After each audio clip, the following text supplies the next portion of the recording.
વખતે અમે અહીંયાથી 99ની યાત્રા કરવા ગયેલા અને એમાં ન્યૂજર્સીમાંથી 14 ભાઈ બહેનો હતા, 2 બોસ્ટનમાંથી, 3 ચેરી હિલમાંથી અને 2 ફ્લોરિડાથી. કુલ 23 જણા અમે યુએસએના હતા. પણ એમાં તમારી બધાની ખાસ શુભેચ્છાથી આ વખતનું 99ની યાત્રા ખૂબ સારી રીતે થઈ ગઈ છે. અને એમાં ખાસ કરીને અમારામાંથી 14માંથી 10 જણાએ તો સારી રીતે 99 પૂર્ણ કર્યું.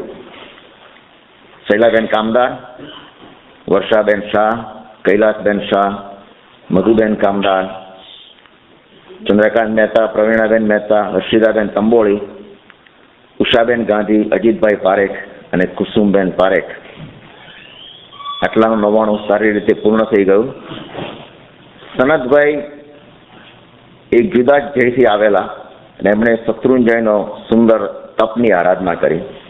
શત્રુંજયના તપમાં ખરેખર આકરો તપ છે, એમણે બહુ સુંદર રીતે પાર પાડ્યો, જેની અંદર 7 છઠ કરવાના અને 2 અઠ્ઠમ કરવાના. અને ખૂબી તો એ હતી કે સનતભાઈએ દરેક ઉપવાસ વખતે 7 છઠ અને અઠ્ઠમમાં ચડીને શત્રુંજયની યાત્રા કરી. અને ખૂબ ખૂબ ધન્યવાદ. બોલો જીનિતા. પ્રમોદાબેને 45 આગમની સુંદર આરાધના કરી. ઇન્દિરાબેને 108 પાર્શ્વનાથની સુંદર આરાધના કરી. ભરતભાઈની યાત્રા પણ બહુ સરસ રીતે થઈ ગઈ. ટૂંકમાં 99ની આરાધના ખૂબ જ ભાવપૂર્વક અને સરસ રીતે પતી ગઈ છે. નોંધનીય વાત તો 2 હતી તપની બાબતમાં. એક સનતભાઈનો તપ 7 છઠ અને 2 અઠ્ઠમ, અને બીજો જ્યારે 99ની યાત્રા કરતા કરતા દરરોજ બધી ક્રિયાઓ કરતા, દરરોજ એકાસનું કરવાનું, વાર તહેવારે ઉપવાસ વગેરે જરૂર કરવો પડે તો, અને ઉપર ચડીને યાત્રા કરવાની. અને એમાં શૈલાબેને ખાસ કરીને બધી જ યાત્રાઓ ઉપર ચડીને કરેલી છે, પણ 2 યાત્રા એમણે એવી કરી કે જે દિવસે છઠ હતો 24 છઠ કરીને 7 યાત્રા કરી. ખૂબ ખૂબ ધન્યવાદ. છઠ કરી 24 છઠ કરીને 7 વખત ઉપર ચડીને નીચે આવવું, એ આટલી નાની ઉંમરે એ સહેલું નથી. પહેલા 99માં પણ કરી હતી અને બીજી વાર પણ કરી હતી. ખૂબીની વાત તો બીજી એક નોંધનીય વાત એ બની ગઈ કે આપણા જે આચાર્ય જેમણે આપણને મુહૂર્ત કાઢ્યા પેલું અશોકચંદ્ર મહારાજ સાહેબ, 3 વખત અમે 99 કરી ગયા. 3 કોઈક ને કોઈક રીતે એમનો અનુગ્રહ અમને પ્રાપ્ત થયો. જેમ કે પહેલી વાર તો સૂર્યમંત્રના જાપમાં અમને બેસવાનું સૌભાગ્ય મળ્યું અને એમના આશીર્વાદ લઈને 99 પૂર્ણ થયું. બીજી વખત અનાયાસે ખંભાતમાં મળી ગયા. કોઈ અચાનક જ અમે ગયા બધા, અને સામે જ આચાર્યશ્રી હતા, એટલે એ રીતે એમના આશીર્વાદ મળ્યા. ત્રીજી વખત એક કાળ ધર્મ પામ્યા, ત્યારે પણ અમે અમદાવાદમાં હતા. બીજી વખત કાળ ધર્મ પામ્યા. અને ત્રીજી વખત તો હતા જ નહીં આચાર્યશ્રી, તો સ્વર્ગવાસ થઈ ગયેલો, પરંતુ એમની મૂર્તિની પ્રતિષ્ઠા વખતે અમે બધા જ હાજર હતા.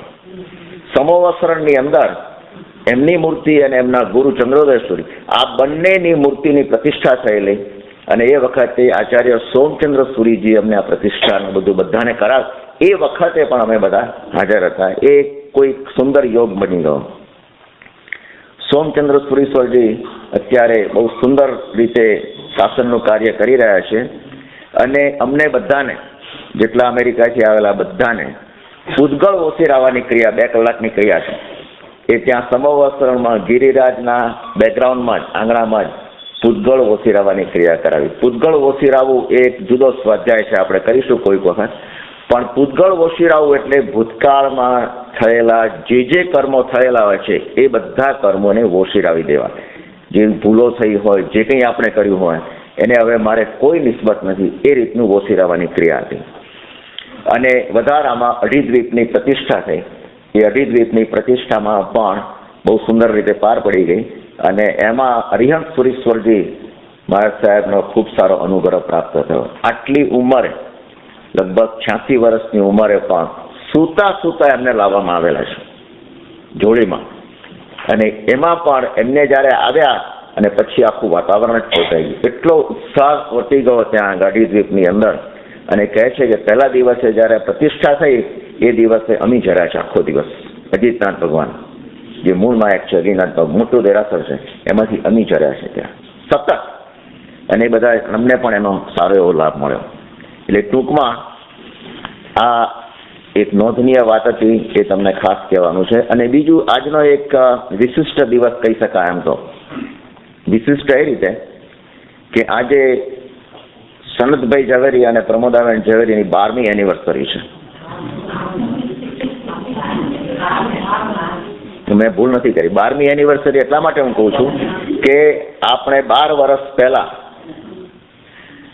16મી માર્ચ 1996 ના દિવસે સનતભાઈ અને પ્રમોદાબેનની પ્રેરણાથી સમૂહ સામાયિક શરૂ કરેલું. એ આજનો જ દિવસ.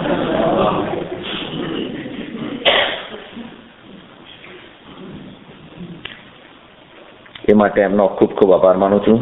આજે 12 વર્ષે પણ આપણું સામાયિક એટલા જ ઉત્સાહથી અને સુંદર રીતે ચાલી રહ્યું છે. એ બદલ આપ સૌને ધન્યવાદ આપું છું. સામાયિક હવે વીર સંવત 2534 ફાગણ સુદ દસમ 16મી માર્ચ 2008 93માં સમૂહ સામાયિકમાં આજે આપણે પ્રવેશ કરીએ છીએ.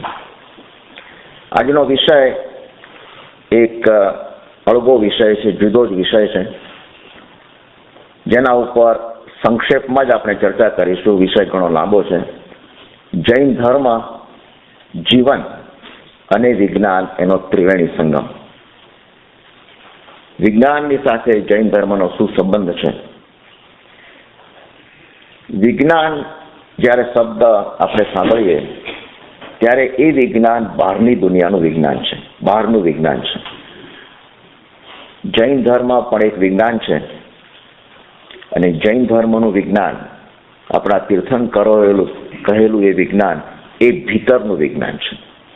જેમ બહાર એક દુનિયા છે, ભીતર પણ એક દુનિયા છે. અને એનું પણ એક વિજ્ઞાન છે, બિલકુલ સાયન્ટિફિક છે. તમે બધા નાનપણમાં ભણી ગયા છો, હાઈસ્કૂલમાં કે કોલેજમાં. ન્યૂટનનું નામ બધાએ સાંભળ્યું છે ને? ન્યૂટન. એ ન્યૂટન એક જબરજસ્ત વૈજ્ઞાનિક થઈ ગયો. અને એકવાર એપલ ટ્રી નીચે બેઠો હતો, સફરજનનું ઝાડ એની નીચે બેઠો હતો, અને ઉપરથી એક એપલ પડ્યું. ઉપરથી એપલ પડ્યો એટલે એને પહેલો વિચાર આવ્યો કે એપલ નીચે કેમ પડ્યું? ઉપર કેમ ના ગયું, નીચે કેમ પડ્યું? આપણને તેવો વિચાર ના આવે. આપણે તો નીચે પડે એપલ તો ખાઈ લઈએ. ઉપર પડવાનું તો પડે, નીચે પડવાનું નીચે પડે. આપણને શું છે? ન્યૂટનને આ વિચાર આવ્યો, જે આપણને ના આવે. કયો વિચાર આવ્યો? એપલ નીચે કેમ પડ્યું? અને એમાંથી એને કયો સિદ્ધાંત શોધ્યો? ગુરુત્વાકર્ષણનો સિદ્ધાંત. કે પૃથ્વી પોતાની ઉપર એને આકર્ષે છે, જેથી કરીને નીચે પડે છે. દરેક વસ્તુ એને પૃથ્વીનું એક આગવું આકર્ષણ છે, જેને કારણે નીચે પડે છે, જેને ગુરુત્વાકર્ષણનો સિદ્ધાંત કહે છે. પણ આ બધું વસ્તુ, એપલ છે કે કોઈ પણ નીચે પડે છે શું? પૂતગળ છે કે જીવ છે? એપલ શું છે? પૂતગળ. પૂતગળ છે ને? એ પૂતગળ છે. પૂતગળ છે એ તૂટી પડ્યું નીચે. એ નીચે પડ્યું, પડ્યા પછી તો જીવ નથી, તૂટે પડ્યું, નીચે પડ્યું. તો એ નીચે પડ્યું એટલે એની અંદર એ ગુરુત્વાકર્ષણને કારણે એ નીચે પડ્યું. જ્યાં સુધી એ પેલાની સાથે સંધાયેલું હતું ત્યાં સુધી તો જીવ તરીકે, ત્યાં સુધી તો એમને જ છે. નીચે પડ્યા પછી એ કેમ પડ્યું? તો ગુરુત્વાકર્ષણને કારણે. ભગવાને આ જ સિદ્ધાંત કહ્યો, પણ અંતર આકાશ માટે, અંદરના માટે. ભગવાને શું કહ્યું? કે જીવ, શુદ્ધ જીવ, એ બિલકુલ ગુરુત્વાકર્ષણના નિયમની વિરુદ્ધ કામ કરે છે. જ્યારે આત્મા શુદ્ધ, બુદ્ધ અને મુક્ત બને છે, બધા જ કર્મોમાંથી મુક્ત બને છે, અને આત્મા દેહને છોડે છે અને સર્વ કર્મથી મુક્ત, એકદમ શુદ્ધ હોય છે, તો એ આત્મા નીચે જાય છે કે ઉપર? ઉપર જાય છે. સમયના અનંતમાં ભાગની અંદર તો એ સિદ્ધો ઉપર, સિદ્ધ શિલાઓ ઉપર જઈને બિરાજમાન થઈ જાય છે. આ જ સિદ્ધાંત એક છે અંદર માટે, બીજો છે બહાર માટે. આ પણ એક જબરજસ્ત આકર્ષણ છે કે નીચે પડવાને બદલે, અને જો એ આત્મા કર્મની સાથે જોડાયેલો હોય તો ઉપર જતો નથી, નીચે પડે છે, અર્થાત સંસારના ચક્રાવામાં ચાલુ થઈ જાય છે. એ પણ એક આકર્ષણ છે, કર્મનું એક આકર્ષણ છે, જેને કારણે એ જીવ ઉપર જવાને બદલે એનો સંસાર ચક્ર ચાલે છે અને કદાચ નીચે પણ પડે, નરકમાં પણ જાય, જેવા એના કર્મ અનુસાર થાય છે. બહારના વિજ્ઞાનમાં ન્યૂટને એક બીજો નિયમ આપ્યો, બહુ સરસ નિયમ છે. ન્યૂટને એ કહ્યું, એને સેકન્ડ લો ઓફ મોશન કહે છે, કે તમે એક બોલ હોય, બોલ એને તમે આમ રગડાવો પદાર્થ ઉપર, તો અમુક સમય પછી શું થશે? બોલ અટકશે કે ચાલક કરશે? અટકશે, એ અટકી જશે, સ્ટોપ થઈ જશે. કેમ સ્ટોપ થઈ ગયો? કારણ કે એને ઘર્ષણ હતું, પૃથ્વીની સપાટીનું ઘર્ષણ હતું. આપણે અહીંયાથી બોલ નાખીએ તો અમુક સુધી જશે ને પછી અટકી જશે. ધારો કે કોઈ બંધન નહીં હોય, દરવાજો પણ નહીં હોય, તો અમુક પછી અટકી જશે. ઘાસમાં નાખીએ તો થોડે સુધી જઈને અટકશે, અને એકદમ લીસા પદાર્થ ઉપર રગડાવો તમે તો ઘણે સુધી જશે.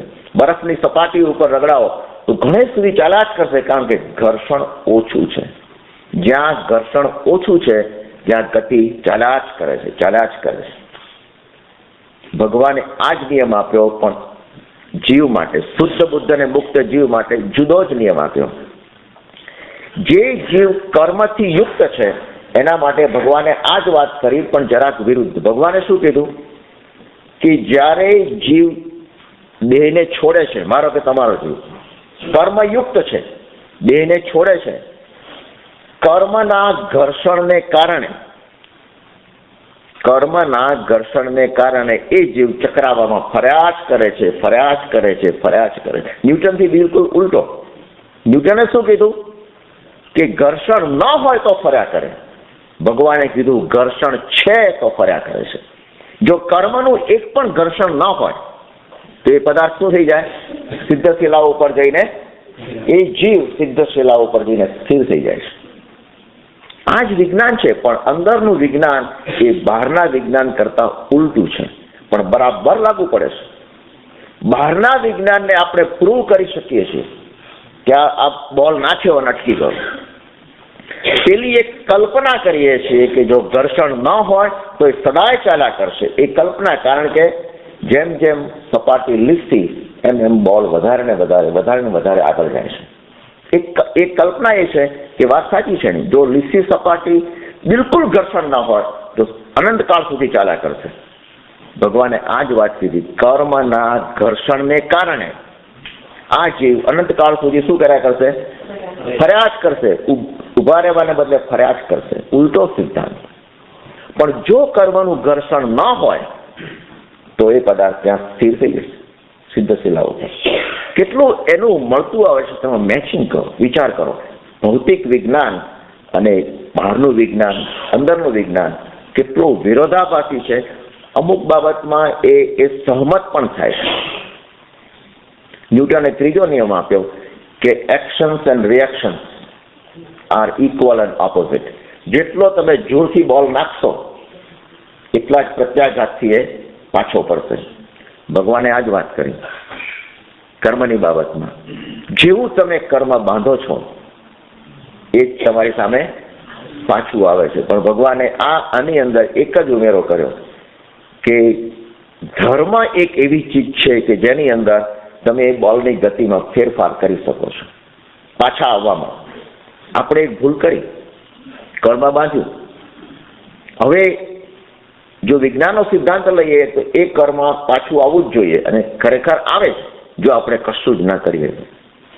પણ ધર્મ એક એવો સહારો છે, એક એવું શસ્ત્ર છે જેને કારણે એ કર્મની ગતિ અનંત ગણી પણ કરી શકાય અને અટકાવી પણ શકાય. અર્થાત સંવર પણ કરી શકાય અને આશ્રવ પણ કરી શકાય. કર્મ આજે એક બાંધ્યું, માનો કે આપણે 10 યુનિટનું કર્મ બાંધ્યું, એ 1000 યુનિટ થઈને આપણી સમક્ષ આવે ખરું પાછું, અથવા 0 પણ થઈ જાય. આ પણ એક વિજ્ઞાન છે. જો પેલા વિજ્ઞાનમાં આપણે માનતા હોઈએ તો આ વિજ્ઞાનમાં પણ આપણે માનવું પડે. અને આપણે તો એક નિયમ, એક વિજ્ઞાન તો ભગવાને સરસ વાત કરી, અને એ જ્યારે વાત કરી 3 નિસ્સિહીની વાત કરી. જુઓ કેટલું વિજ્ઞાન છે એની અંદર. પણ જ્યારે આપણે દેરાસરમાં આવીએ છીએ અને જેવી પ્રથમવાર ભગવાનની પ્રતિમા દેખાય, હજુ તો અંદર પ્રવેશીએ છીએ અને કાચમાંથી પેલામાંથી ભગવાનની પ્રતિમા દેખાય, આપણે શું કહીએ છીએ? પહેલા નિસ્સિહી, પહેલી નિસ્સિહી. નિસ્સિહી બોલવું જોઈએ. નિસ્સિહીનો અર્થ શું છે? હવે મેં સંસાર છોડ્યો. બૂટ ઉતારીએ છીએ ને, ચંપલ બૂટ ઉતારીએ છીએ, સંસાર છોડીને અંદર આવીએ છીએ. ચંપલ બૂટ ઉતારીને અંદર આવતા જેવું ભગવાનનું મોઢું દેખાય, આપણે બોલવું જોઈએ નિસ્સિહી. હવે હું દેરાસરમાં પ્રવેશ કરું છું. દેરાસરમાં પ્રવેશ કરું, હવે મારે સંસારની જોડે કોઈ નિસ્બત નથી. કોઈ નિસ્બત ખરું? કઈ જ નિસ્બત નથી. સંસારમાં જે કંઈ થવાનું હોય થાય, મારે એની જોડે કંઈ લાગે વળગે નહીં. મારે દેરાસર જોડે બધી નિસ્બત છે. દેરાસરની અંદર કોઈ કાર્પેટ બરાબર ન હોય, કંઈ કામ કરવાનું હોય, કઈ વસ્તુ આડી આવડી પડી હોય, એ મૂકીએ જુદી વાત છે. ભગવાન દર્શન ચૈતન્ય. પણ પહેલી વાત શું છે કે નિસ્સિહી એ શું બતાવે છે કે તમે એનો ત્યાગ. નિસ્સિહીનો અર્થ હું છોડું છું, હું ત્યાગ કરું છું, એ નિસ્સિહી. તો એ ત્યાગ કરીને આપણે અંદર આવીએ છીએ. હવે તમે વિજ્ઞાનનો સિદ્ધાંત લો. તમે જોયું હશે રોકેટ છૂટે છે ફ્લોરિડામાં છે ને, પેલું રોકેટ ઉપર જાય છે ને મૂન ઉપર. એ મૂન ઉપર જાય ત્યારે તમે જોયું છે ને, સ્ટાર્ટ થાય ત્યારે સીધું ઉપર જાય છે. ઉપર જાય છે અને અમુક ઊંચાઈએ ગયા પછી એ રોકેટ ફર્સ્ટ સ્ટેજનું જે બળતણ છે એ પડી જાય છે. તમે માર્ક કરીશ, પેલા 2 પડી જાય છે, રોકેટ ઉપર આવી ગયું. આ પણ પહેલી નિસ્સિહી છે વિજ્ઞાનની ભાષામાં જુઓ તો. હવે એ રોકેટમાં બેસનાર ફિઝિસિસ્ટ અથવા એ સાયન્ટિસ્ટોને દુનિયા જોડે કંઈ લાગે વળગે ખરું? એ કે અમે સંસાર છોડી દીધો. રોકેટ જ્યારે ઉપર જાય છે અને પેલા 2 બળતણ પડી જાય છે એટલે એકદમ એક ઊંચાઈ પર આવી ગયા. એ ઊંચાઈ પર આવી ગયા પછી એ વૈજ્ઞાનિકોને સંસાર જોડે કંઈ લાગે વળગે ખરું? કે ભાઈ આ તો અત્યારે ટોર્નેડો છે નીચે, તો અત્યારે તો વરસાદ સખત પડે છે, આઈસ સ્ટોર્મ છે, સ્નો સ્ટોર્મ છે, એને કંઈ લાગે વળગે ખરું? એને કોઈ જ અસર નથી, કારણ કે બહાર નીકળી ગયા છે, ઘણા ઊંચાઈ પર આવી ગયા છે, એને કંઈ સંબંધ નથી સંસાર જોડે. એમ આપણે પણ પહેલી નિસ્સિહી કહીએ છીએ ત્યારે સંસાર જોડે કંઈ સંબંધ નથી. આપણો સંબંધ દેરાસર જોડે છે. દેરાસરની અંદર રહેલી ચીજ વસ્તુઓ સાથે આપણો સંબંધ છે. આ પણ એક નિસ્સિહી છે અને પેઢી પણ એક નિસ્સિહી છે. ફરક ક્યાં પડે છે કે એ સાયન્ટિસ્ટો નિસ્સિહી બોલતા નથી, આપણે હોશિયાર છે, આપણે નિસ્સિહી બોલતા નથી. આપણે અંદર આવીએ છીએ તો આપણે નિસ્સિહી બોલતા નથી, અને આપણે નથી બોલતા એ સારું પણ છે, કારણ કે અંદર આવ્યા પછી પણ આપણે સંસાર ઘણીવાર લઈને જ આવીએ છીએ. અંદર આવ્યા પછી, અને આપણે ખાસ કરીને અમેરિકાની અંદર અહીંના તમે દેરાસર જુઓ ને, હું કોઈને બ્લેમ નથી કરતો, દેરાસર એક હોલ પણ બની ગયો છે. અંદર આવીએ છીએ તો ઓબામા જીતશે કે ક્લિન્ટન આવશે, વાતો તો પાછી આપણી ચાલુ જ હોય છે. ભારતની અંદર એટલા માટે એક સરસ આખું એનું એ છે સ્થાપત્ય કે જ્યારે દેરાસર બનાવે છે ત્યાંનો રંગમંડપ બહુ નાનો હોય છે. ગમે તેવા મોટા દેરાસર જોશો તમે, રંગમંડપ એટલો મોટો નહીં હોય. કેમ? કારણ કે ત્યાં વાત કરવાનો કોઈ અવકાશ જ નથી. કારણ કે એટલા લોકો આવતા હોય, તમે આવો દેરાસર જાઓ, બધું દર્શન કરો, પૂજા સેવા કરો, ચૈત્યવંદન કરો ને બહાર નીકળી જાઓ. કોઈ જગ્યાએ તમે માર્ક કર્યું છે ભારતના દેરાસરના રંગમંડપમાં કોઈ આપણે વાતો કરતા હોઈએ સંસારની? કદી નથી બની. નહીવત 99% તો 99.99% નથી બનતું. એટલીસ્ટ મારું તો આ ઓબ્ઝર્વેશન છે. એનાથી ઉલટું અહીં આગળ થાય છે. એટલે આપણે નિસ્સિહી નથી બોલતા, એ જ સારું છે. એમ કરીને પહેલી નિસ્સિહી કરીને અંદર આવીએ ત્યારે દેરાસરની જ વાત. હવે દેરાસરમાંથી ધારો કે આપણે પૂજા કરવા આવ્યા છીએ, પૂજાના કપડાં નાહી ધોઈને પૂજાના કપડાં પહેર્યા. હવે બીજી નિસ્સિહી આપણે ક્યારે બોલવી જોઈએ? જ્યારે ગભારામાં દાખલ થઈએ ત્યારે પૂજા કરવા માટે. પૂજા કરવા માટે ગભારામાં દાખલ થઈએ એ વખતે નિસ્સિહી કરીને દાખલ થઈએ. એ નિસ્સિહીનો અર્થ ત્યાગ. નિસ્સિહીનો અર્થ હું બધું છોડું છું. તો હવે હું શું છોડું છું? બધી દેરાસરને લગતી વાતોને હું છોડું છું. અને આ કર્યું છે કે નથી કર્યું, બરાબર આ સાફ સફાઈ થઈ છે કે નહીં, દીવો પ્રગટાવ્યો છે કે નહીં, આરતી બરાબર તૈયાર છે કે નહીં, આ જગ્યાએ આ વસ્તુ છે કે નહીં, પૂજાની ચોપડી અહીં પડી છે કે નહીં, કંઈ જ મારે નિસ્બત નથી. હવે મારે ભગવાનની સાથે નિસ્બત છે, એટલે હું દેરાસરમાં દાખલ થઉં છું. હવે મારે કોઈ નિસ્બત નથી. એ જ રીતે આ રોકેટની અંદર જુઓ બીજી નિશ્ચિત ક્યારે આવે છે, જ્યારે એ એટમોસ્ફિયરને છોડી દેશે, એટમોસ્ફિયરને છોડીને ગ્રેવિટી વગરના એટમોસ્ફિયરમાં આવે છે, જ્યારે કોઈ ગ્રેવિટીની જરૂર નથી, એ ગોળ ગોળ ફર્યા કરે છે ઉપર, એ વખતે બીજી નિશ્ચિત. એને પછી કોઈ ચિંતા નથી કે હવે આ વાતાવરણનું શું થયું, કોઈ ઉલ્કાઓ આવશે કે નહીં, કોઈ ત્યાં આગળ કઈ વસ્તુ ખરશે કે નહીં, કોઈ ચિંતા નથી, આ બરાબર થશે કે નહીં, કારણ કે ગ્રેવિટીની બહાર નીકળી ગયા. એ બીજી નિશ્ચિત. આ પણ વિજ્ઞાન છે અને આ પણ વિજ્ઞાન છે. ત્રીજી નિશ્ચિત ક્યારે બોલીએ છીએ આપણે, જ્યારે પૂજા દાખલ થઈએ પૂજામાં, ત્યારે બીજી નિશ્ચિત બોલીને પૂજામાં દાખલ. હવે ભગવાનની પૂજા જ્યારે કરતા હોઈએ એ વખતે કોઈ વાત થાય ખરી?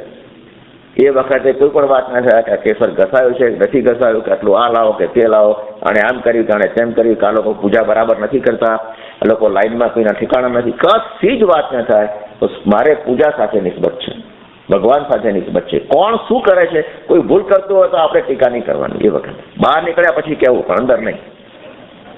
હા, એના દરેકના એક નિયમો છે, દરેકની એક ડિસિપ્લિન છે, અને એ ડિસિપ્લિન આપણે ઊભી કરવી પડે.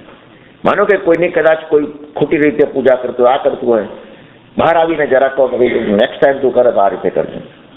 કારણ કે આપણું ધ્યાન પરમાત્મા પ્રત્યે જ છે, બીજા પ્રત્યે ધ્યાન જવું જ ના જોઈએ. કોણ શું કરે છે એની સાથે આપણે નિસ્બત નથી. આપણે અંદર દાખલ થયા એટલે હું ને ભગવાન, એ સિવાય બીજી કોઈ વાત નથી. આ બીજી નિશ્ચિત. એ કરીને જ્યારે બહાર નીકળીએ ત્યારે આપણે ચૈત્ય વંદન શરૂ કરતા પહેલા ત્રીજી નિશ્ચિત બોલીએ છીએ. નિશ્ચિત એટલે હવે મારે ભગવાનને પણ દ્રવ્ય રીતે છોડવાના છે. દ્રવ્ય રીતે મેં પૂજા કરી, 9 અંગે પૂજા કરી, હવે મારે કોઈ નિસ્બત નથી. મેં ચડાવેલા ફૂલો કોઈ ઉતારી ગયું, કોઈએ ખસેડી લીધા, કોઈ પડી ગયું, કોઈ આ થયું, કોઈ આપણે કોઈ ટીકા કરવાની. હવે મારે મતલબ કોની સાથે છે? ચૈત્ય વંદન સાથે. ચૈત્ય વંદન એટલે મારે આત્માનું સાથે એકાકાર કરવાનું. ભગવાનને હું પોતે જ, મારો આત્મા પણ ભગવાન જેવો બને, અથવા એક અપેક્ષા એ કે તો મારો આત્મા ભગવાન જેવો જ શુદ્ધ છે. એ આત્માના ચૈતન્યને, ભગવાન તો એક આલંબન છે, આત્માના ચૈતન્યને સામે લાવી અને આપણે પૂજા કરવાની છે. એ ત્રીજી નિશ્ચિત. હવે બધું જ છોડી દેવાનું. ચૈત્ય વંદન વખતે કોણ આવ્યું, કોણ સ્તવન બોલે છે, આગળ પાછળ જોઈએ, આ લોકો આવ્યા છે, પાછળ આવ્યા છે, આગળ આવ્યા છે, કોઈ જ નહીં, બધું જ બંધ.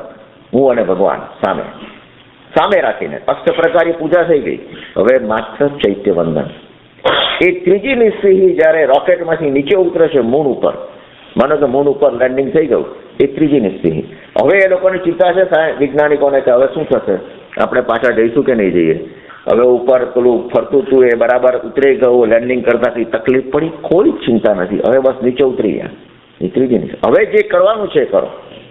મૂન ઉપર આવ્યા પછી જે કરવાનું છે, વિજ્ઞાનમાં જે આ ડિસિપ્લિન છે, એ લોકોને સાયન્ટિસ્ટોને ટ્રેનિંગ આપવામાં આવે છે કે તમે આ ડિસિપ્લિન પાળો. એમ આપણે પણ શ્રાવક તરીકે આપણે પણ આ ડિસિપ્લિન આપણી અંદર હોવી જોઈએ. એ આ બધી જે ડિસિપ્લિન છે એ ક્યારે આવે કે એક વખત આપણે સમજીએ કે આ પણ એક વિજ્ઞાન છે. જો ધર્મ અને વિજ્ઞાનને જુદા પાડવા મુશ્કેલ છે, મુશ્કેલ છે. વિજ્ઞાનમાં ધર્મ છે અને ધર્મમાં વિજ્ઞાન છે, બંનેમાં છે. ધર્મમાં રહેલું વિજ્ઞાન એ આપણને શું કરે છે? આપણને એક સુવિધા આપે છે આરાધના કરવા માટેની. વિજ્ઞાનમાં રહેલો ધર્મ, વિજ્ઞાનમાં રહેલો ધર્મ એ પણ આપણને આરાધનાની સુવિધાઓ પૂરી પાડે છે. બંને સરખું જ છે, પણ આપણે કંઈક ચૂકી ગયા છીએ. Something is missing. ધર્મમાં રહેલા વિજ્ઞાનને આપણે ન સમજી શક્યા અને પરિણામે આપણે રિચ્યુઅલ્સમાં ખૂટી ગયા. ગતાનુગતિકતા આવી ગઈ આપણામાં, કારણ કે એ વિજ્ઞાનને આપણે સમજ્યા નથી. ત્યાં દરેકની પાછળનો જે અર્થ છે કેટલો ઊંડો છે, એની પાછળ કેટલો સૂક્ષ્મ અર્થ સમાયેલો છે, ને આપણે એ ચૂકી ગયા. એને આપણે એકદમ રિચ્યુઅલ્સ, ક્રિયા ક્રિયા ક્રિયા ક્રિયા ક્રિયા એમાં અટવાઈ ગયા. આ ધર્મમાં રહેલું વિજ્ઞાનને જો આપણે સમજીએ, ઓછી ક્રિયા કરો પણ જે કરો એ સમજણપૂર્વક કરો. ક્રિયા એવી કરો કે જે કર્મની નિર્જરા કરનારી બને. ક્રિયા એવી ના કરો કે પુણ્યનો ઢગલો કરી આપે, કારણ કે પુણ્યનો ઢગલો પણ છેવટે તો છોડવાનો છે. વિજ્ઞાનમાં પણ ધર્મ રહેલો છે, પણ એમાંય કંઈક ચૂક થઈ ગઈ છે. વિજ્ઞાનમાં રહેલો ધર્મ પણ ચૂકાઈ ગયો. શા માટે ચૂકાઈ ગયો? કે વિજ્ઞાને આપણને સુવિધાઓ બહુ આપી, ખૂબ જ સુવિધાઓ આપી છે, પાર વગરની સુવિધાઓ આપી છે. આપણી પાસે શું નથી? ગાડીઓ તો છે, ટેલિવિઝન સુંદર છે, હવે તો બધા LCDના ટેલિવિઝન આવી ગયા, ક્રિસ્ટલ ક્લિયર દેખાય, એકદમ સરસ દેખાય. મોબાઈલ ફોન આવી ગયા, સેલ ફોન, કેટલી સગવડ આવી ગઈ. આજે તમે ગમે ત્યાં બેઠા બેઠા ફોન કરી શકો, આટલી સુંદર સગવડો આપી છે. પણ વિજ્ઞાનને ધર્મ ચૂકાઈ ગયો. કઈ રીતે? કે વિજ્ઞાન ધાર્મિક ન બન્યું, અને વિજ્ઞાને જેટલા વિકાસના સાધનો આપ્યા એટલા જ વિનાશના પણ સાધનો આપ્યા. વિજ્ઞાને બોમ્બ બનાવ્યો, અણુબોમ્બ બનાવ્યો, વિજ્ઞાને એવા શસ્ત્રો બનાવ્યા, હાથ બોમ્બ, હેન્ડ બોમ્બ જેવા બનાવ્યા કે આજે જગત આજે ભયભીત થઈ ગયું છે. આ વિજ્ઞાન કારણ શું? કે વિજ્ઞાનમાં ધર્મ ચૂકાઈ ગયો. આઈન્સ્ટાઈને કહ્યું હતું, જો ફરી વખત મને આ કહેવામાં આવે તો મહેરબાની હું આવો સિદ્ધાંત ના આપું, E=mc². હું આ સિદ્ધાંત ના આપું, હું હવે અણુબોમ્બ બનાવવાનો જે છે કશી વાત જ ના કરું. આઈન્સ્ટાઈને જ આપ્યું, પણ જગતના હિત માટે વૈજ્ઞાનિકોએ એનો ઉપયોગ કર્યો અને સાથે દુરુપયોગ પણ કર્યો. આજે તમે જુઓ, આટલા વિજ્ઞાનના સાધનો હોવા છતાં આપણા બધાની લાઈફ કેટલી ભયભીત છે, કેટલી ટેન્શન વાળી છે. આપણે તો કંઈક હજુ સારું છે. મિડલ ઇસ્ટની અંદર તમે જુઓ, ઈરાક અને ઈરાનમાં, એ દેશોમાં જુઓ કેટલી ભયભીત વાળું જીવન છે. સવારે નીકળ્યા અને સાંજે ઘેર પાછા આવે ત્યારે ખબર પડે કે ના ભાઈ આવી ગયા છે, બધા સલામત છે. ગમે ત્યાં બસમાં ગયા અને બોમ્બ, સુપરમાર્કેટમાં બોમ્બ ફૂટે, જાત જાતની કઈ વાત જ નથી. એરપોર્ટ ઉપર આ થઈ જાય, કોઈ જગ્યાએ સલામતી નથી. ને પરિણામે આજે લોકોના આટલું આગળ હોવા છતાં ડિપ્રેશન, ટેન્શન અને શરીરમાં હજાર જાતના રોગો દાખલ થઈ ગયા. આજે ઘરે ઘરે, કોઈની વાત નથી કરતો, બધાને ઘરે ઘરે બન્યું છે. ડાયાબિટીસ છે, પગના દુખાવા થઈ ગયા, માથાના દુખાવા થઈ ગયા, કોઈ અંદર એને એવા પાછા એમાંથી મોટા મોટા રોગ થવા માંડ્યા. કેમ થઈ ગયું આ? કારણ કે વિજ્ઞાનમાં રહેલો ધર્મ આપણે ચૂક્યા, ધર્મમાં રહેલું વિજ્ઞાન આપણે ચૂક્યા, એ આપણે ચૂકી ગયા છે. માટે આ બન્યું છે. મેં કહું તેમ આઈન્સ્ટાઈને કહ્યું E=mc². એક સેકન્ડમાં 1,86,000 માઇલની ઝડપે જો કોઈ પદાર્થને ફેંકવામાં આવે તો એનર્જી થઈ જાય છે. મને કે તમને કલ્પના કરો, 1,86,000 માઇલ એક સેકન્ડમાં જો આપણને ફેંકે, આપણે ઉડીએ તો આપણું શરીર રહે ખરું? એ શરીર શું બની જાય છે? એક એનર્જી. શરીર આખું ખતમ થઈ જાય છે, એનર્જી બની જાય છે. ભગવાને આ જ વાત કરી. શુદ્ધ બુદ્ધ અને મુક્ત આત્મા જ્યારે ઉપર જાય છે ઘડીના 6થા ભાગમાં, ત્યારે કોઈ શરીર રહે છે? કોઈ કાર્મિક શરીર રહેતું જ નથી. નિરાકાર, નિરંજન, નિરાકાર, શુદ્ધ બુદ્ધ અને મુક્ત આત્મા એટલી ઝડપથી જાય છે, જે આઈન્સ્ટાઈન કરતા પણ વધારે ઝડપથી, જે કહ્યું એનાથી પણ. આ પણ વિજ્ઞાન છે. પણ આ વિજ્ઞાનમાં આપણે પ્રશ્નો કરવા માંડ્યા. જ્યારે વિજ્ઞાન એમાં ફેર એટલો જ છે કે વિજ્ઞાન એક જ વસ્તુમાં માને છે કે ગીવ મી ધ પ્રૂફ, મને પ્રૂફ આપો. વિજ્ઞાનને પ્રયોગશાળામાં લઈ જવું પડે છે. ભગવાને જે આ વિજ્ઞાન આપ્યું જૈન ધર્મનું, એની પ્રયોગશાળા આત્માની અંદર છે. એને ક્યાંય લઈ જવાની જરૂર નથી. ભગવાનના વચનો ઉપર વિશ્વાસ કરતા પણ શ્રદ્ધા. પરમાત્માએ જે કહ્યું છે એ જગતનું સ્વરૂપ એમણે કેવળ જ્ઞાનમાં જોયું છે, માટે એમણે જે કહ્યું છે એ સત્ય છે, એ આપણે માનવાનું. કેવડીનું સ્વરૂપ એ આપણને બતાવે છે, કહેલું છે. અને એટલા જ માટે ભગવાનનું રેડિયેશન એ આપણે ગ્રહણ કરવું જોઈએ. આપણે રેડિયેશન લેતા નથી. જ્યાં રેડિયેશન નથી લેવું ત્યાં આગળ આપણે બહુ વિચાર કરીએ છીએ. મને યાદ છે, હું જ્યારે ન્યુક્લિયર એન્જિનિયર હતો ત્યારે મારે ન્યુક્લિયર પાવર પ્લાન્ટમાં ઘણીવાર જવું પડતું. એટલે એ વાત પહેલાં પણ કહેલી છે. પાવર પ્લાન્ટમાં જતા પહેલાં, રિએક્ટર નજીક જતા પહેલાં અમારે રેડિયોએક્ટિવ સૂટ પહેરવો પડે. અને એના માટે 3-4 દિવસની ટ્રેનિંગ હોય છે, પાસ કરવું પડે, લાઈફ સર્ટિફિકેટ લેવું પડે, પછી જ ઉપર જવાનું. હવે એ પ્રોટેક્ટિવ સૂટ પહેરીએ એટલે અવકાશ યાત્રી જેવો સૂટ પહેરે છે એવો સૂટ પહેરવો પડે. પગમાં 3 જોડી બૂટ હોય, જુદા જુદા, ક્લોથના માંડીને ચામડા સુધી, અને હાથમાં 3 જોડી મોજા હોય, ઉપર 3 પ્રકારની હેટ હોય, લુગડાથી માંડીને પેલા ટોપા સુધીની, આંખ ઉપર બેટા ગોગલ્સ હોય, અને શરીરનું એક પણ રૂવાડું દેખાય નહીં, એના ઉપર બધે ટેપ મારેલી હોય અને અહીંયા મીટર લટકાવ્યું હોય, બિલકુલ અવકાશ યાત્રીની જેમ. અને અમે ત્યાં પાવર રિએક્ટર નજીક જઈએ. હવે એ રિએક્ટર કોઈ એક સામાન્ય માણસને જેને આ કંઈ જ ખ્યાલ નથી એને લાવીને મૂકી દો, બે ઘડી વિચારવા પડશે કે આ પાગલ છે કે શું આટલું બધું પહેરીને નીકળે છે. કારણ કે પ્લાન્ટ એટલો ચોખ્ખો હોય છે, ઘણી વખત આપણને લાગે કે આપણી આંગળી બગડશે, એટલો ચોખ્ખો પ્લાન્ટ. તમે ન્યુક્લિયર પ્લાન્ટ જુઓ, તમે સ્તબ્ધ થઈ જાઓ. એવી ચોખ્ખાઈ મેં કોઈ પ્લાન્ટમાં જોઈ નથી. એટલો આમ પોલિશ, આમ ઓઇલ પેઇન્ટ કરેલો અને એકદમ ચોખ્ખો હોય, છતાં પણ આટલું બધું પહેરવાની જરૂર શું? કશું દેખાતું તો છે નહીં, પણ ઉપર લખેલું છે એક્સ્ટ્રીમલી હાઈ રેડિયેશન એરિયા. એનો અર્થ શું થયો કે જો જરાક તમારો શરીરનો ભાગ ખુલ્લો રહી ગયો તો થોડા દિવસોની અંદર કેન્સર ચાલુ થઈ જાય. એ રેડિયેશન અંદર ઘૂસી જાય. એટલે જરાક પણ અમે જ્યારે બહાર નીકળીએ અને કપડાં ઉતારવા પડે એને માટે ટ્રેનિંગ લેવી પડે છે. કપડાં ઉતારતા ઉતારતા જો શરીરનો કોઈ ભાગ અડી ગયો, કારણ કે રેડિયેશન તો ક્લોથ ઉપર લાગેલું છે ને, એ જો અડી ગયો તો તરત જ અમને શાવર, ઠંડો શાવર આપવામાં આવે. આવું બન્યું નથી પણ બને છે, કેટલાકને બન્યું પણ છે. એ રેડિયેશન ના આવે એ માટે આપણે પ્રોટેક્ટિવ ક્લોધિંગ પહેરીએ છીએ. ધર્મનું વિજ્ઞાન આ જ કહે છે, પણ ઉલટી રીતે. મેં કીધું ને, ભીતરનું વિજ્ઞાન જુદું છે, બહારનું વિજ્ઞાન. ધર્મનું વિજ્ઞાન કહે છે ભગવાનની સામે તમે જાઓ છો, ભગવાનના દર્શન કરો છો તો પરમાત્માનું રેડિયેશન તમારે લેવાનું છે. દેખાય છે રેડિયેશન? ન્યુક્લિયર પાવર પ્લાન્ટમાં મને કોઈ રેડિયેશન દેખાયું નહોતું, અહીંયા પણ રેડિયેશન દેખાતું નથી, પણ છતાં એ રેડિયેશન આવે છે અને આપણે રેડિયેશન લેવું જોઈએ અને લેવું જોઈએ જ. પણ આપણને કેમ નથી લઈ શકતા? કારણ કે આપણે પ્રોટેક્ટિવ ક્લોથ પહેરેલા છે. કયા પ્રોટેક્ટિવ ક્લોથિંગ પહેરેલા છે? આપણે અહંકારનું સૂટ પહેરેલો છે,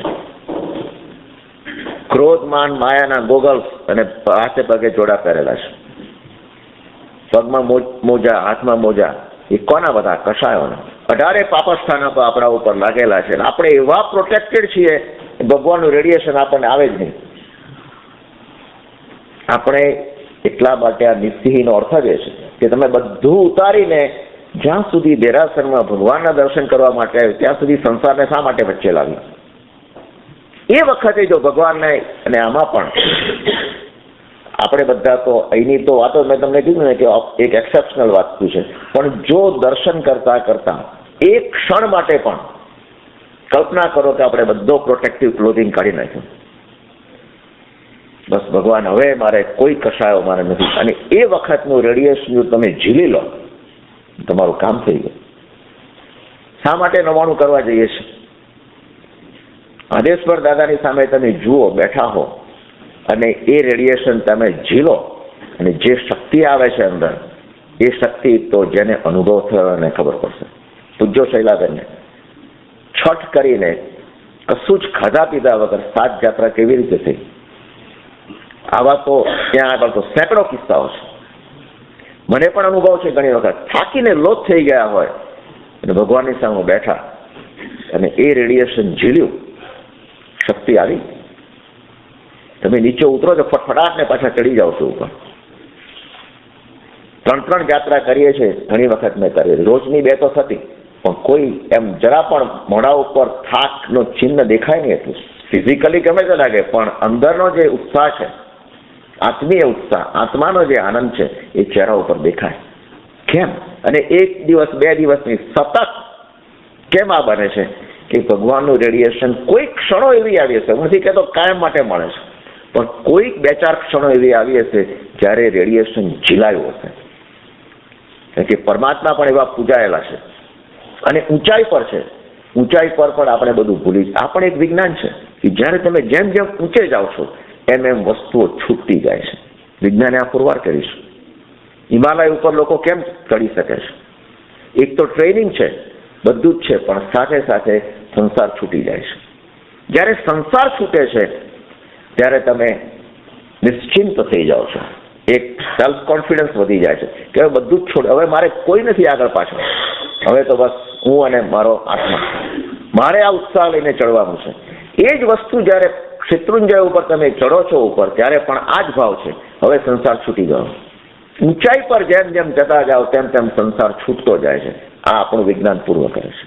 જે ભૌતિક વિજ્ઞાન કહે છે એ જ આ આધ્યાત્મિક વિજ્ઞાન કહે છે. અને વિજ્ઞાનની સુવિધાઓ કેટલી આપી છે. આપણને સેલ ફોન આપ્યા, મોબાઈલ ફોન કહો, સેલ ફોન કહો. હવે સેલ ફોનનું ઇન્સ્ટ્રુમેન્ટ કેવું છે, ગમે ત્યારે ગમે ત્યાં તમે વાત કરી શકો. પણ આ તદ્દન સાચું નથી. તમારો માનો અનુભવ છે, કારની અંદર કોઈની સાથે વાત કરતા હો અને જો કાર અમુક ડિરેક્શનમાં આવી ગઈ તો સિગ્નલ નથી મળતું. અથવા તો એમને પણ ઘરમાં તમે વાત કરતા હો તો ઘણીવાર બારી પાસે જઈને ઊભા રહેવું પડે છે. કેમ કે આપણે એક જ કહીએ કે ટાવર પકડાતો નથી. બોલીએ છે ને, આજે આ સેલફોન પર કેમ અવાજ નથી આવતો બરાબર, સંભળાતો, ટાવર પકડાતો નથી. ધર્મની અંદર આ જ છે. આપણને ટાવર પકડાતો નથી એટલે આપણે મૂંઝાઈએ છીએ કે શું કરવું. ક્યાં પણ આપણને જ્યારે આંતરિક મૂંઝવણ હોય ત્યારે ક્યાં જઈએ, કોની પાસે જઈએ. એ વખતે એ ટાવર કોણ છે, આવું ભારતની અંદર તો ખાસ ઉપાશ્રયો એ ટાવર છે. આપણા ગુરુઓ, આચાર્યો, ઉપાધ્યાય ભગવાન તો આ બધા ટાવરનું કામ કરે છે. જ્યાં તમને મૂંઝવણ થઈ, કંઈ પણ અંદરથી મન આખું દુઃખી થઈ ગયું, જાઓ આચાર્ય પાસે બેસો થોડી વાર. એ ટાવર છે, એ ટાવર પકડવાનું છે. ભારતની અંદર જે લોકો આ માર્ગ તરફ આગળ વધ્યા છે એમની પરમ શાંતિની તમે કોઈ કલ્પના નહીં કરી શકો.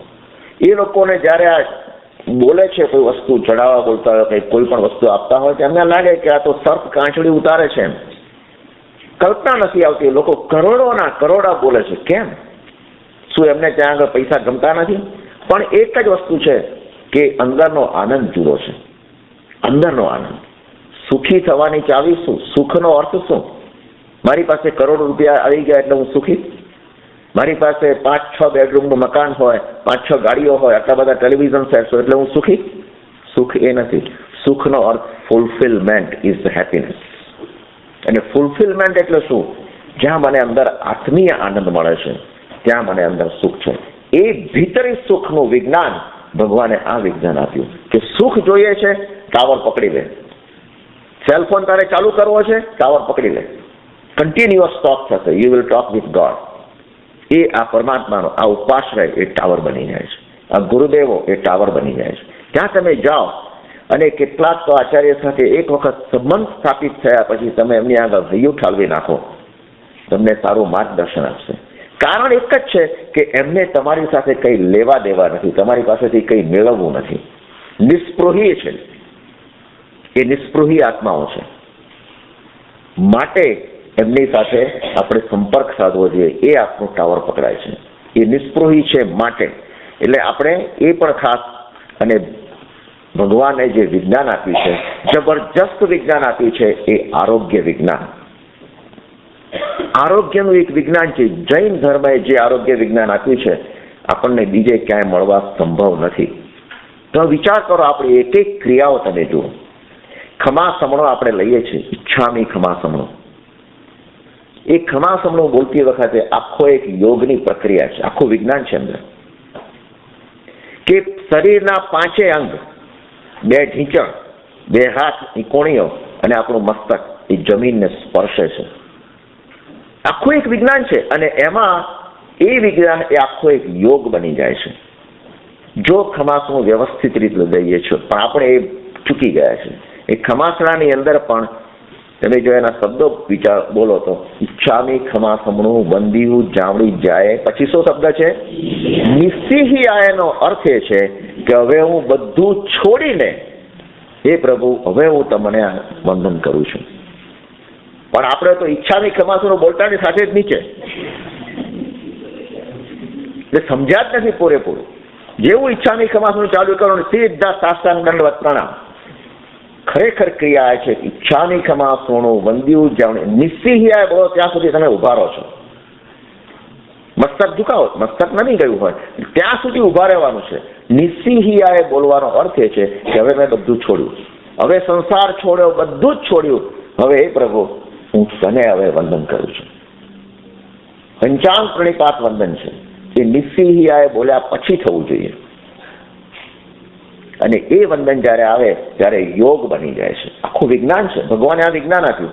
ભગવાને નમુત્થુણમ બોલવાનું પણ ક્યારે કહ્યું? નમુત્થુણમ આપણે સામાયિક પ્રતિક્રમણ બોલીએ છીએ ત્યારે એ વખતે કઈ મુદ્રામાં બોલવાનું છે? વજ્રાસન મુદ્રામાં. વજ્રાસન તો ખબર છે ને કે પાછળના બે પગની એડીઓ એ પાછળના ભાગને થાપાને અડવી જોઈએ અને બે ઢીંચણ જમીન ઉપર હોય. એ તમે પ્રેક્ટિસ પાડી હોય તો કરી શકો, મારાથી નથી થઈ શકતું. પણ જો પ્રેક્ટિસ પાડી હોય તમે કરો તો આખું એક વિજ્ઞાન છે. શું વિજ્ઞાન છે એની અંદર? એ થાપાને જ્યારે એડીઓ અડે પાછળના ભાગને ત્યારે એક્યુપ્રેશર થાય છે. એની અમુક નસો આપણા બ્રેઇન સાથે સંકળાયેલી છે. એ જ્યારે એક્યુપ્રેશર થાય એટલે તમારી ચેતના એ વખતે જાગૃત થઈ જાય છે. સાચા અર્થમાં નમુત્થુણમની પ્રાર્થના થાય છે. આ એક વિજ્ઞાન છે. જો આ વિજ્ઞાન આપણે સમજાણે છે, નમોત્થુણમ અરિહંતાણમ ચાલુ કરી દીધું, એ પણ એક આખું વિજ્ઞાન. ચૈત્યવંદન કરીએ, ચૈત્યવંદન કરતી વખતે ડાબો પગ ઊંચો કરીએ છીએ. આખું વિજ્ઞાન છે એની પાછળ કે ડાબો પગ ઊંચો કરવાની પાછળ એક નમ્રતાનો ભાવ છે. તમે વિચાર કરજો, નમ્રતા. તમે વિચાર કરો, ડાબો પગ ઊંચો કરીને તમે પ્રેક્ટિસ કરજો, એક વંદનનો નમ્રતાનો ભાવ આવે છે. આ એક વિજ્ઞાન છે. વંદિતું બોલતી વખતે જમણો પગ ઊંચો કરીએ છીએ, કારણ કે વીરતાનો ભાવ લાવવાનો છે. વંદિતુની અંદર આપણે આપણા પાપોનું પ્રાયશ્ચિત કરીએ છીએ. આપણા જીવનમાં થયેલા, દિવસ દરમિયાન થયેલા જે અતિચારો છે એ અતિચારોની કબૂલાત ગુરુ પાસે કરીએ છીએ. જ્યારે કબૂલ કરવી હોય કોઈ વાત ત્યારે હિંમત જોઈએ, અને એ હિંમત લાવવા માટે આપણે વિરાસનમાં આવી જાય છે. વિરાસન એટલે જેમ પેલો બાણાવળી તીર છોડે, ધનુષ ઉપર બાણ ચડાવે, અને એ વખતે જ્યારે ખેંચે પણચ અને બેઠો હોય ત્યારે જમણો પગ એનો ઊંચો હશે. એ વીરતા લાવવાની છે. એ વંદિતુમાં એ ભાવ લાવવાનો છે. પણ આપણે તો ત્યાં આગળ અડધો પગ ઊંચો કરીને વંદિતુ સમયથી ચાલ્યું, આમ પગ ચાલતો. જો એનો અર્થ સમજીએ તો ખરેખર એટલા ભાગ સુધી, એટલા વખત સુધી તો આપણે પગને સ્થિર રાખવો જોઈએ. ભલે આપણે સમજીએ કે પણ એ રીતે જો રાખો ને તો આખું એક વિજ્ઞાન. મુહપત્તિનું પડી લેહણ શું છે? મુહપત્તિનું પડી લેહણ કે આમ પંખો નાખવાનો નથી. હવે તો આપણે તો અહીંયા બોલીએ છીએ ને ઘણા બધા સમજો છો, પણ એની અંદર કષાયોનું ઝેર બહાર નીકળે છે. જ્યારે તમે ઘસીને કાઢો છો, કષાયોનું ઝેર બહાર નીકળે છે. અને મેં ઘણી વાર વાત કરી કે આમાં પણ જૂના કાળની અંદર તમે વીછી કરડ્યો, સર્પ કરડ્યો તો શું કરે છે? ઝેર ઉતારે છે. આ રીતે આમાં મંત્ર બોલીને ઝેર ઉતારે છે. એમાં આ મુહપત્તિની અંદર, સામાયિકની અંદર અને પ્રતિક્રમણમાં જ્યારે તમે મુહપત્તિનું પરિલેહન કરો છો, એની પાછળ ભાવ એ છે કે હવે આ બધું હું ઉતારી દઉં છું અંદરથી. મારા કશાય 48 મિનિટ માટે જ્યારે હું સામાયિકમાં છું ત્યારે મારી અંદર કોઈ ઝેર મારે જોઈતું નથી, કોઈની સાથે મારે લેવા દેવા નથી. હું અને મારો આત્મા, આઈ એમ વિથ માય સેલ્ફ. આ એક વિજ્ઞાન છે. ભગવાને આ વિજ્ઞાન બતાવ્યું છે. સાયન્ટિસ્ટો તો વિજ્ઞાન બતાવે છે. તમે જ્યારે પ્રયોગશાળામાં પ્રયોગ કરતા હો, you are with your self. કંઈક ચૂકી ના જતા. જો ક્યાંક ચૂક્યા, કંઈક ગડબડ થઈ ગઈ.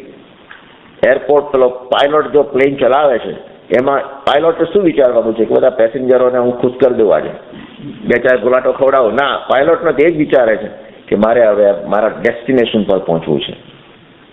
મારે બરાબર હું અને મારું પ્લેન. અંદર શું ચાલે છે, આ લોકોને ડ્રિંક્સ આવ્યું કે ના આવ્યું, પેલા લોકોને જૈન ફૂડ મળ્યું કે ના મળ્યું, અરે ચિંતા છે કોઈ? એને કોઈ ચિંતા નથી. એમ આપણે પણ જ્યારે આપણે વંદિતો બોલીએ, આપણે કોઈ ચિંતા ન હોવી. આ વિજ્ઞાનને આપણે સમજતા નથી. બહારના વિજ્ઞાનને આપણે બધું સમજીએ છીએ. અંદરના વિજ્ઞાનને પણ આ સમજવાનું છે. મુહપત્તિના પરિલેહણમાં આખું ઝેર ઉતારવાનું છે. મને એક વાત યાદ આવી હતી, લગભગ 100-150 વર્ષ પહેલાની વાત છે. જૂના કાળની અંદર જ્યારે લાઇટર નહોતી અને પેલા કેરોસીનના એના દીવા હતા, એ કાળમાં અંધકાર ઘણો જ હોય નેચરલી.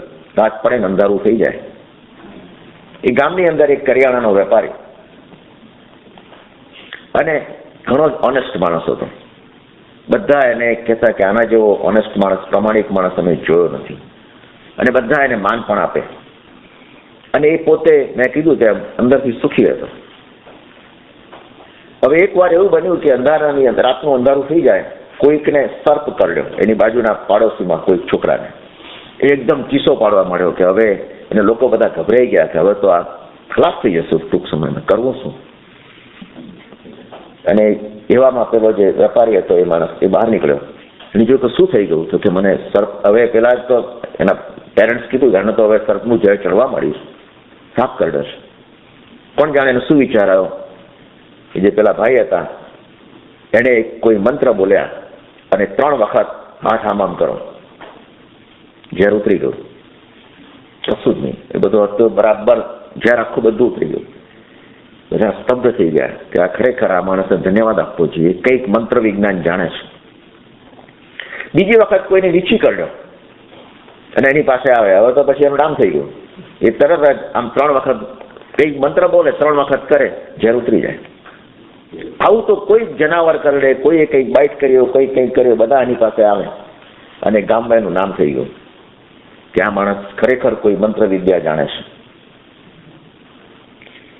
એ વખત એમ કરતા કરતા વર્ષો વીત્યા અને એની ઉંમર ઘણી થઈ ગઈ.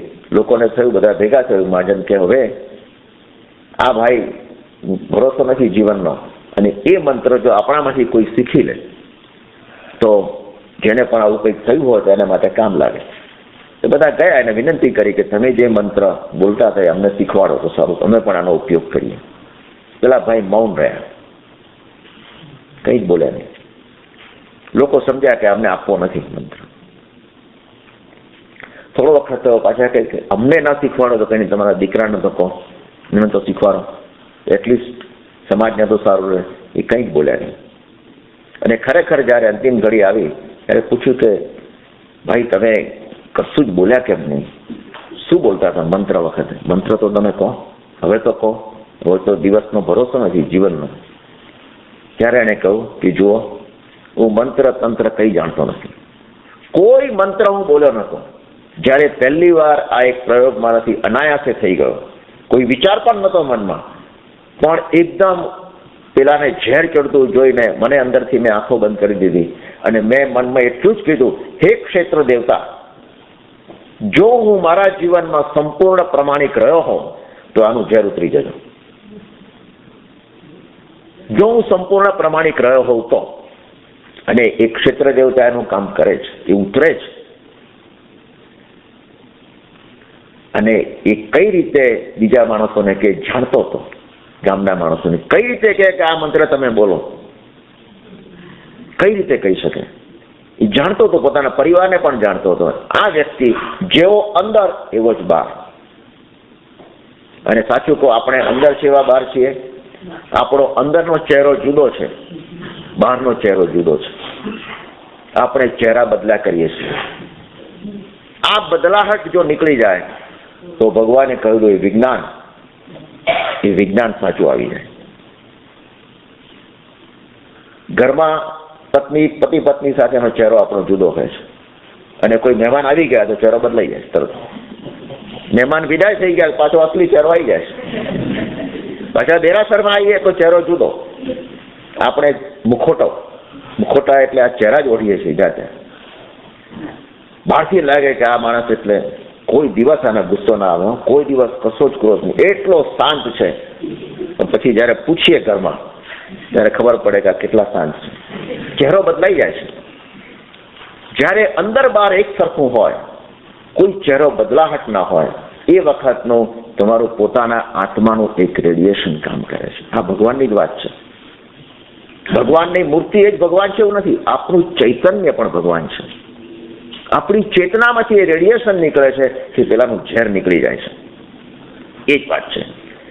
અને ભગવાન આપણી ક્રિયાઓની અંદર લોગસ્થ, કેટલી અદભુત પ્રક્રિયા છે. લોગસ્થ જ્યારે તમે બોલતા હો ત્યારે અંદર, અને સિદ્ધા સિદ્ધિ મમદી સંતુ, આ જ્યારે બોલતા હો ત્યારે અંદરથી કેટલું એક આપણી અંદરની પ્રક્રિયા એક ધ્યાનની પ્રક્રિયા બની જાય છે. અને એમાં પણ જ્યારે આપણે 4 લોગસનો કૌશક, 40 લોગસનો કૌશક, 20 લોગસનો કૌશક, 12 લોગસ, આ જ્યારે કૌશક કરીએ છીએ, એ કૌશકનો અર્થ જ ભગવાને શું કીધો? ખરેખર કૌશકનો અર્થ શું છે? કે દેહ અને આત્માથી ભિન્ન એવી અવસ્થા. હું એવી રીતે જતો રહું કે જાણે કે મારો દેહ અત્યારે જુદો છે ને હું જુદો છું. કૌશકની અંદર કોઈ ત્યાં ચિંતન પણ નહીં કરવાનું કશું. ખરેખર તો એ છે કે કોઈ ચિંતન, તો આપણે લોગસ બોલીએ છીએ એટલા માટે કે આપણું મન બહાર ન ભટકે માટે લોગસ બોલવાનું છે. ખરેખર તો કાઉસકમાં કશું જ ન હોય, એક ધ્યાનની અવસ્થા આવી જાય. એ પણ આખું વિજ્ઞાન છે.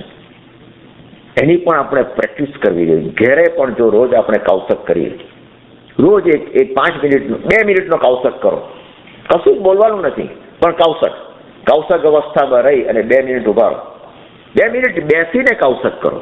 આજે મારે કંઈ બોલવું નથી, કંઈ વિચારવું નથી. જો વિચારો આવતા હોય તો આવવા દો, જેટલા આવવા હોય ને આવવા દો, પણ મનમાં કોઈ પેલું ડરવાની કે મનને ચિંતિત કરવાની જરૂર નથી. આ કાઉસકની અવસ્થા એ આપણી અંદર આવી જોઈએ. એ જ રીતે મેં કહ્યું ખમાસણાની પ્રેક્ટિસ ઘેર કરો.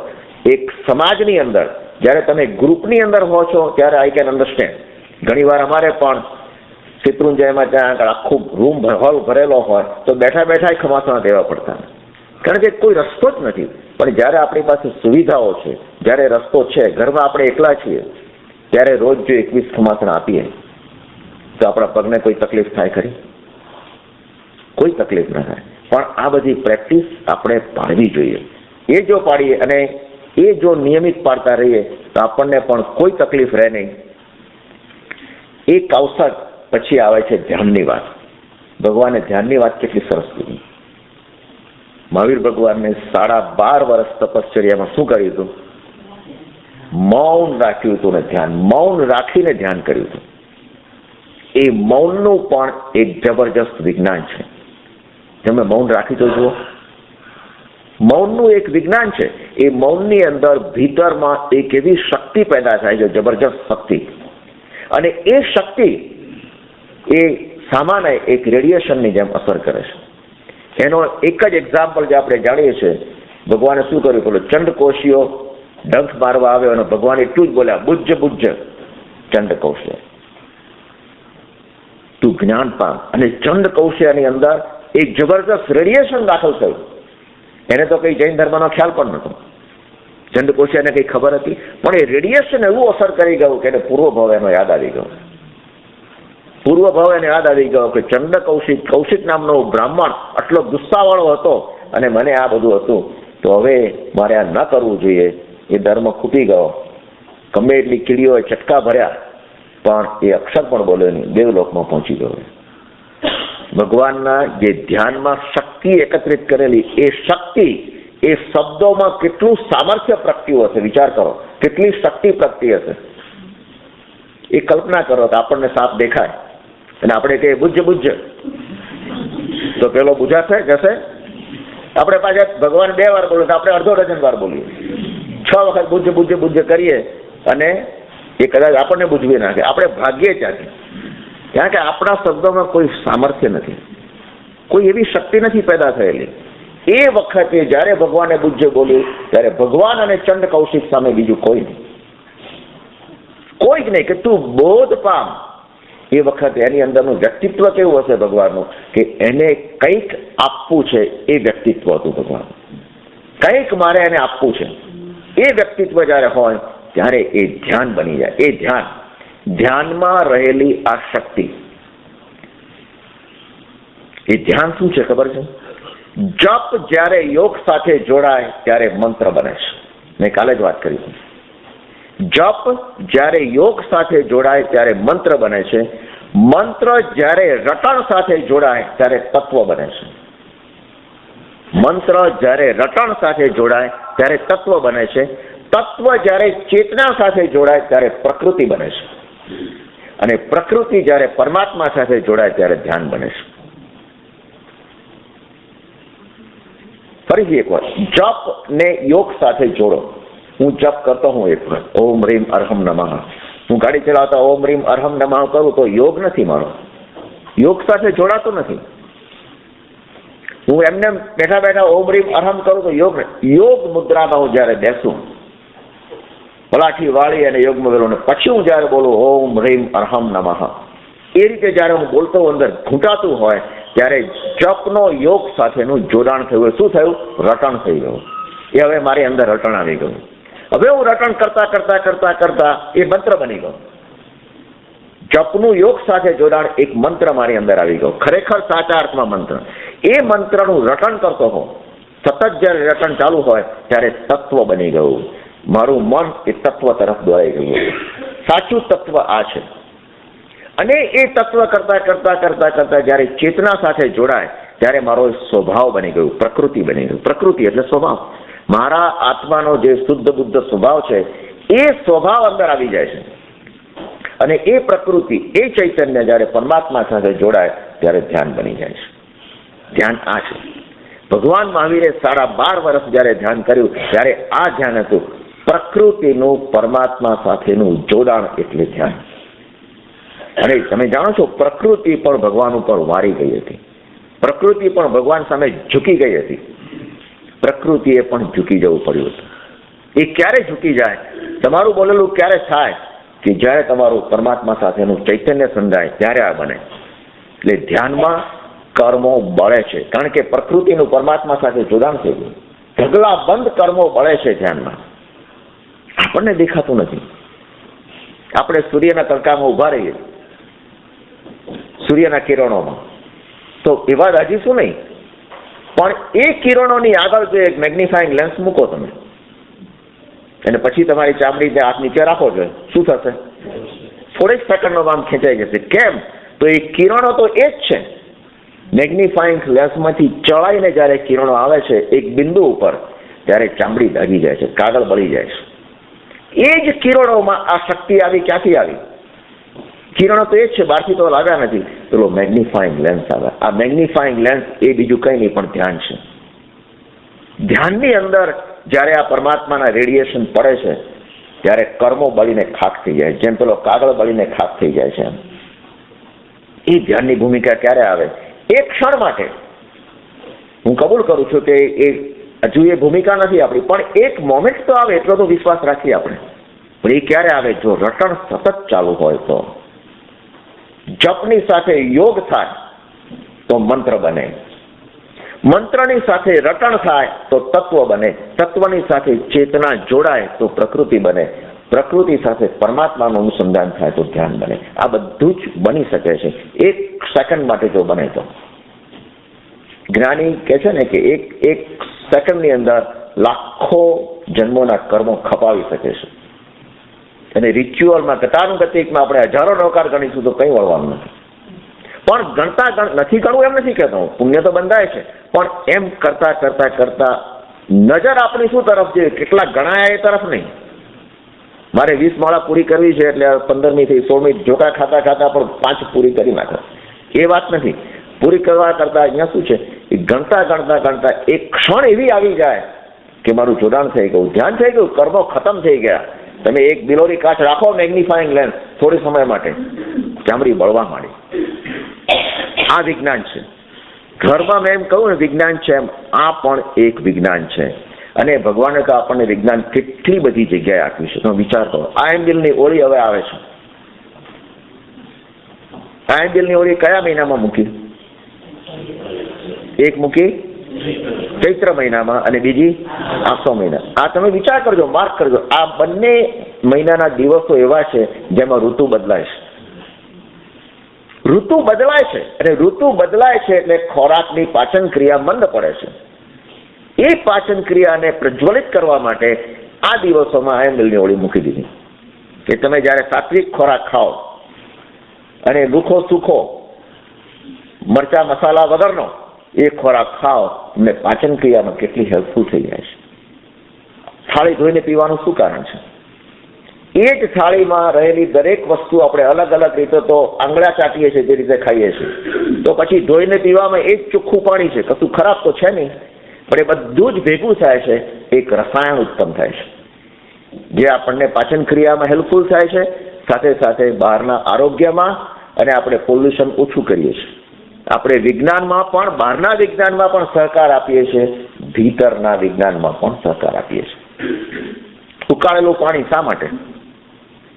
ઉકાળેલા પાણીની અંદર બેક્ટેરિયા જરૂર મળે છે, પણ એક વખત એ પછી કોઈ નવા ઉત્પન્ન થતા નથી, નવા મળતા નથી અમુક વખત સુધી. અમે જયારે બીજી 99 ગયા ત્યારે ગુજરાત સમાચારમાં તો ચિકનગુનિયા ચાલતો હતો, તો પાલીતાણામાં મેં ગુજરાત સમાચારમાં હેડલાઇન વાંચી હતી કે જૈનોની જેમ ઉકાળેલું પાણી પીઓ. હું સ્તબ્ધ થઈ ગયો. મેં કીધું હવે જૈન ધર્મ પાળવા વાળા જુઓ, જૈનોની જેમ જૈનોની અંદર આવું ઉકાળેલું પાણી લોકો પીએ છે, ભલે ઓછા પીતા હશે, પણ જે લોકો નિયમિત પીએ છે, અને એમાં પણ જ્યારે તમે આવા તીર્થમાં જાઓ ઉકાળેલું પાણીની સુવિધા બધે જ હોય છે, કોઈ તકલીફ નથી, તમારે કોઈ ગોળીઓ લેવાની જરૂર નથી. આપણે અહીંથી જતી વખતે 1000 જાતના ઇન્જેક્શનોનો ગોળીઓ લઈને જાય છે, કશું થાય ત્યાં આગળ જઈને બધું પાછું ખાવા પીવાનું તો ચાલુ, કશું જ લેવાની જરૂર નથી. જો આ એક સાદા આ વિજ્ઞાન છે, જૈન ધર્મનું વિજ્ઞાન કોઈ અદ્ભુત વિજ્ઞાન છે. બહારનું વિજ્ઞાન આપણે માનીએ છીએ કારણ કે આપણને દેખાય છે, આ સેલફોન કર્યો આપણને દેખાય છે. અંદરનું વિજ્ઞાન છે એ બરાબર સમજવાની જરૂર છે. ભગવાને કહ્યું ઉણો દરી થોડુંક ઓછું લો, કેટલું સરસ. અંદરના આરોગ્યને માટે જૈન ધર્મે જે આપ્યું છે એ કોઈ અદ્ભુત આપ્યું છે. રાત્રિ ભોજનનો ત્યાગ,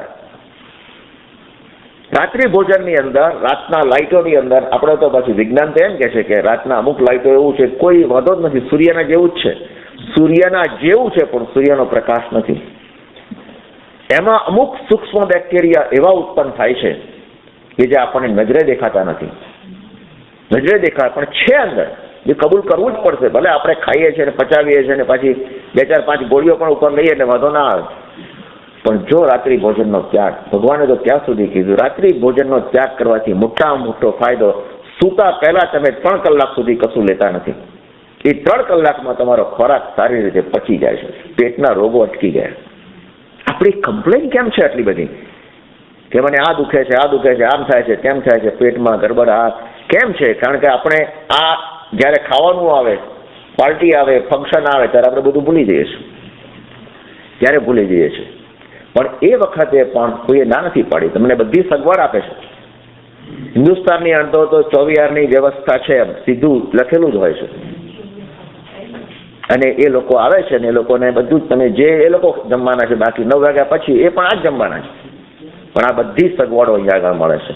કંદમૂળ માટે ભગવાને કીધું કંદમૂળ ખાવાનું, તો કંદમૂળની અંદર પણ એ ત્યાગ કરવાનું કેમ? તો આપણા સ્વભાવ ઉપર અસર ના થાય માટે કંદમૂળનો ત્યાગ કરો. અને દહીં ને કઠોળ ભેગા નહીં ખાવા કેમ કીધું? એ ખાવાથી પાચન શક્તિ મંદ પડે છે. બીજી બધી બેક્ટેરિયાની વાત બાજુએ મૂકો, પણ પાચન શક્તિ મંદ પડે છે માટે દહીં ને કઠોળને જુદા કરી નાખો. આપણે ડૉક્ટરના પ્રિસ્ક્રિપ્શન ઉપર વિશ્વાસ રાખીએ છીએ, પૂછતા નથી ડૉક્ટરને કે આમાં ઇન્ગ્રેડિયન્ટ્સ કયા છે, અને ભગવાને જે આ બધા પ્રિસ્ક્રિપ્શન આપ્યા એમાં આપણે 1000 સવાલો કરીએ છીએ. શું વાંધો આવે? રાત્રિ ભોજનમાં હવે ખાધું તેમાં શું થઈ ગયું? અને ભગવાને પછી ડૉક્ટર જ બનાવે છે કે શું થઈ ગયું મને પૂછતા નહીં શું થઈ ગયું. એની વે સમય થઈ ગયો છે, અત્યારે આપણે વિસ્તાર એનો કરતા નથી. વિજ્ઞાને આપેલા ઘણા નિયમો છે, મૂળ વસ્તુ એક જ છે કે જે બહારના વિજ્ઞાનમાં આપણને વિશ્વાસ છે, ભીતરના વિજ્ઞાનમાં, ભગવાને આપેલા વિજ્ઞાનમાં આપણે વિશ્વાસની પણ શ્રદ્ધા રાખવી જોઈએ. એ શ્રદ્ધાના બળથી જો આપણે આગળ વધીશું તો ભીતરનું અને બહારનું વિજ્ઞાન બંને સાચા છે અને બંનેમાં આપણે સાચી સમજણ પ્રાપ્ત કરી શકીશું. બધું આપણે નેક્સ્ટ ટાઈમ કરીશું. ભગવાનની આજ્ઞા વિરુદ્ધ કંઈ પણ કહેવાયું હોય તો ત્રિવિધે ક્ષમા માંગીશું. આપણે સમય પાડી લઈએ. શ્રી ગૌતમ સ્વામીને નમઃ. અનંત લક્ષ્મીનાય શ્રી ગૌતમ સ્વામીને નમઃ. અનંત લક્ષ્મીનાય શ્રી ગૌતમ સ્વામીને નમઃ. અનંત લક્ષ્મીનાય શ્રી ગૌતમ સ્વામીને નમઃ. અનંત લક્ષ્મીનાય શ્રી ગૌતમ સ્વામીને નમઃ. અનંત લક્ષ્મીનાય શ્રી ગૌતમ સ્વામીને નમઃ. અનંત લક્ષ્મીનાય શ્રી ગૌતમ સ્વામીને નમઃ. ધન્યવાદ. બોલો જીને સાસ. સમૂહ બાકી છે.